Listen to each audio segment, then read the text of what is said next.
我现在回应2个问题哈。首先是有关于总体检，其实我们行政院跟交通部都有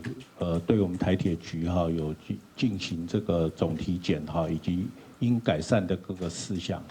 那其实我们台铁局在这2年来呢，也是有入力在推动在执行那刚刚记者有提问说是落实度呢，或者是这个方向是不是不够周延我想这个部分呢，我们台铁局还会借由滚动式的检讨特别是针对这一次我们这个工程车竟然从边坡滑落那结果造成这么大一个事故我们会彻底的检讨那相关的这些改善呢，我们不会停下来我们会再精进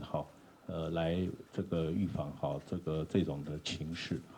那第二个就是有关于合约的内容那特别跟各位报告一下我们在合约里面规定在工区的外围是应该要设置围栏的以及这个出入口的管制那这个是有设但是呢，在我们这一次发生事故的边坡的旁边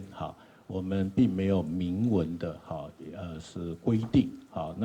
那这个呢，在施工计划书里面呢也看得到没有明文规定说要设置护栏。可是呢，我们在合约中呢，我们对于工区安全的防护，相关于我们在旁边的轨道运行呢，我们还是有要求的那包括在合约第49页刚刚这个媒体先进也有合约嘛